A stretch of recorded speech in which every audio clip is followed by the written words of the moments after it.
कि देश का प्रत्येक नागरिक खुशहाल हो, देश के प्रत्येक नागरिक की हिस्सेदारी देश के हर एक संसाधन में रहे और इस देश में कोई भी गरीब ना रहे, कोई भी भूखा ना सोए। तो ये विचारधारा इस बात को लेकर है और हमारे सभी गुणी साथी इसी को मजबूत करने में दिन रात प्रचार प्रसार के लिए लगे हुए हैं। तो हमारे जितने भी प्रबुद्ध साथी मेरी बात सुन रहे हैं, मैं उन सभी से अनुरोध करूंगा कि वो भी अपनी क्षमता के हिसाब से इस गठबंधन के साथ मजबूती से मिलकर काम करें और हमारे संपर्क में जितने भी लोग आते हैं उनको भी इस विचारधारा गठबंधन के बारे में बताएं और उससे जुड़ने के लिए उनको रजामंद करें, ताकि आने वाला भविष्य जो है हमारे समाज का वो अच्छा और उज्जवल हो सके। तो बस यही, मेरी बात ध्यान से सुनने के लिए धन्यवाद साथियों। जय भीम सभी को। जय भीम सर, बहुत बहुत धन्यवाद। साथियों, आप लोग जो है अपने बीच में जो वरिष्ठ साथी हैं और जो हमारे लोगों को कुछ अच्छी बातें उनके पास हैं, बातें समझाने के लिए, बताने के लिए और विषय से संबंधित विषय के अनुसार जो हमारा आपका सबका एक एजेंडा है, उस एजेंडे को कैसे लागू किया जाए, कैसे उसमें हम लोग सफल हों, इन बातों पर स्टडी करके, अध्ययन करके और उन शब्दों का चयन करते हैं बातचीत करने में जो हमारे आपके लिए वैचारिक रूप से एक तरह से टॉनिक का काम करते हैं और सप्लीमेंट का काम करते हैं। क्योंकि भोजन तो हम करते हैं लेकिन सप्लीमेंट ना लेने की वजह से हम कुपोषण के शिकार होते हैं, क्योंकि हमारे भोजन में वो सारे तत्व नहीं प्राप्त होते हैं जिससे हम लोग जो है स्वस्थ रहें। तो इसी तरह से हमारे विचार हमें हर जगह नहीं मिलते हैं कि हम उन विचारों से अपने आप को वैचारिक रूप से स्वस्थ रख सकें।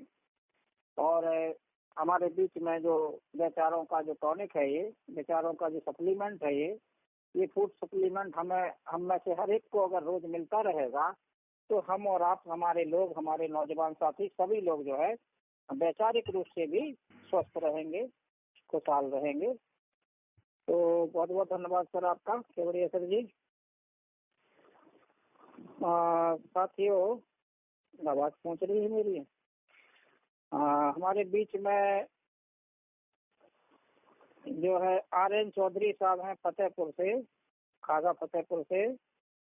चौधरी साहब से हम निवेदन करेंगे कि हमारे बीच में चौधरी साहब भी ID गठबंधन के एक सहयोगी दल है के रूप में है, साथ में है और आपसे अनुरोध है कि आप भी अपने विचार रखें सर।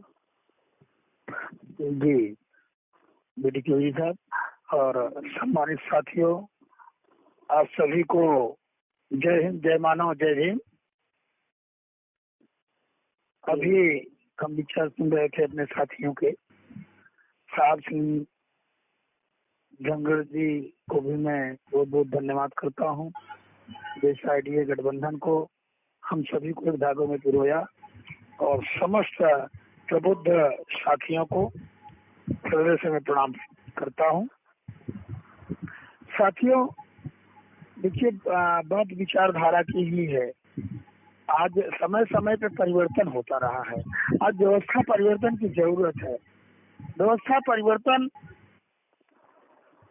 जर्मनी में हुआ, चीन में हुआ, तो कहीं न कहीं, और ये बहुत ही निचले तबके से लोग उठ करके आए और व्यवस्था परिवर्तन किए, तो हम भी ये कर सकते हैं। बात थोड़ी सी मैं जरूर करूंगा कि जो हमारी मानसिक गुलामी है, आज हमें इससे आजाद होना होगा। हम मानसिक गुलामी से पीड़ित हैं और इसके लिए ही ये IDA गठबंधन बना और समस्त प्रबुद्ध साथी हमारी तरह जो राजनीतिक दल बनाए हैं कि कहीं न कहीं सबके मन में एक पीड़ा है, एक कुंठा है। मानवता रो रही है। बात केवल बहुजन की नहीं है। अभी हमारे साथी ने कहा, बिल्कुल बहुत सही बात है। अंत में जब कहा, मुझे बड़ा अच्छा लगा कि हम केवल बहुजन की बात नहीं करते हैं, हम सभी की बात करते हैं।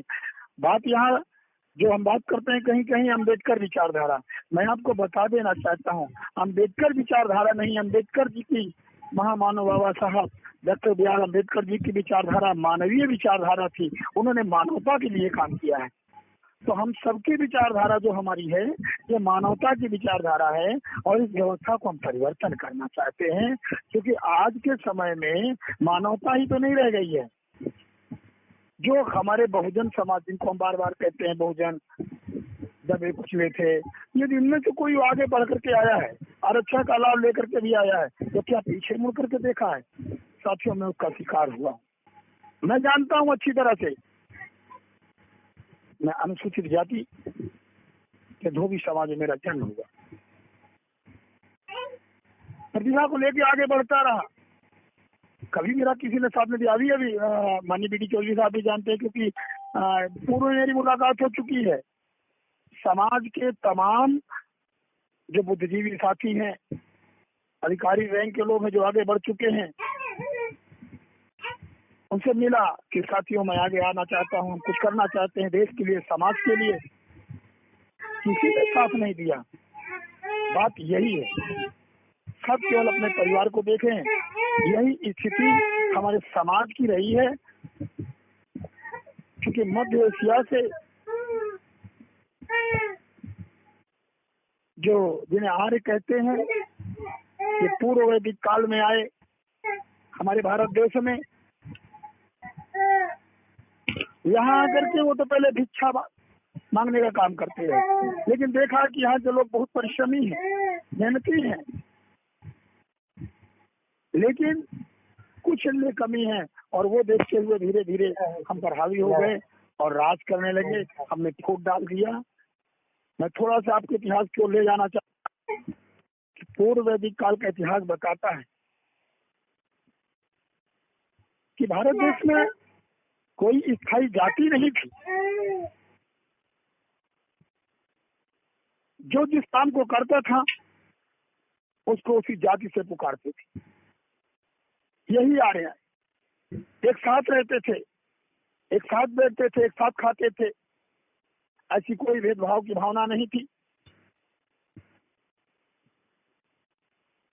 फिर उसमें बुद्धिजीवी साथियों ने व्यवस्था चलाने के लिए जैसे जैसे आगे बढ़े, पूर्व वैदिक काल के बाद एक उत्तर वैदिक काल जैसे आता है, उन्होंने कहा अपने जो मेरी पीढ़ियां हैं ये राज करें, यही आगे दर पर दर राज करती रहें, आगे बढ़ते रहें। इसके लिए उन्होंने व्यवस्थाएं बनाई, मनुवाद लाए जो मानवता का धुर विरोधी।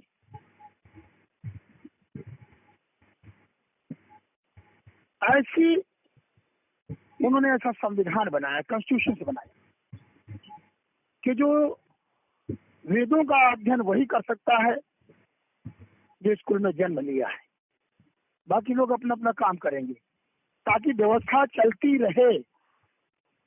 ऐसी सोच को लेकर के साथियों उन्होंने संविधान की रचना की। उस व्यवस्था में जो खामियां रही, मानवता का दर्द रहा, इसको बाबा साहब doctor B are Ambedkar ji, Mahatma Jyotiba Phule ji आदि आदि तमाम प्रबुद्ध हमारे पूर्वजों ने उनमें जो बुराइयां थी, कुप्रथाएं थी, दूर करने का प्रयास किया, जिसमें अहम अग्रणी भूमिका मानवता की पीड़ा को एहसास करके मानवता को लाने के लिए हमारे परम पूजनीय बाबा साहब doctor B are Ambedkar ji अपने बच्चों की कुर्बानियां तक दी और हमें कुछ आजादी दिलाए। तो निश्चित तौर से हमारा भी फर्ज बनता है कि हम भी कुछ करें। आज व्यवस्था परिवर्तन की जरूरत है, मानववाद की जरूरत है। अभी अभी शायद कुछ साथी जुड़े भी हो, दक्षिण भारत में काशी प्रथा अब तो कुछ कम हो चुकी है, लेकिन अभी भी कुछ है। अभी भी आदिवासियों को उस दृष्टि से नहीं देखा जा सकता है, मानवता से नहीं देखा जाता है तो कहीं ना कहीं ये पीड़ा है, और इस पीड़ा को दूर करने के लिए हमारा आईडीए गठबंधन जो आगे आया है, हम सब मिलकर करेंगे। हम किसी का विरोध नहीं करते, हम विरोध उस व्यवस्था का करते हैं कि जो मानवता के विरोधी है। हमारे परम पूजनीय बाबा साहब जी भी उस व्यवस्था का ही विरोध किए। तो साथियों, हम सबको इस व्यवस्था परिवर्तन के लिए लड़ाई लड़ना है, वैचारिक रूप से, क्योंकि ये विचारों की लड़ाई है।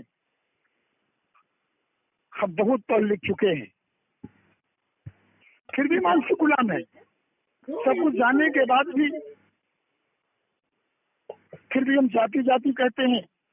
मैं आपको बता देना चाहता हूँ, कहीं कुछ साथी मेरे जब बात करते हैं, मैं पूरी तरह से वो हूँ, मैं बताना चाहता हूँ कि बिल्कुल इसका जो मानसिक प्रभाव पड़ता है जब आप अपने आप को नीचा कहते हैं, जब आप अपने आप को दलित कहते हैं, जब आप अपने आप को शूद्र कह देते हैं, तो आपके मन में ऐसी धारा प्रवाह हो जाती है।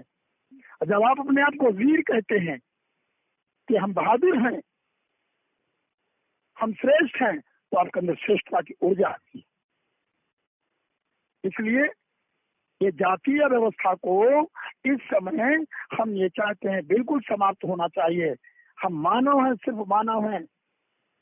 पूर्व वैदिक काल की ही तरह कोई भी व्यक्ति किसी कार्य को कर सकता है, ऐसी व्यवस्था होनी चाहिए।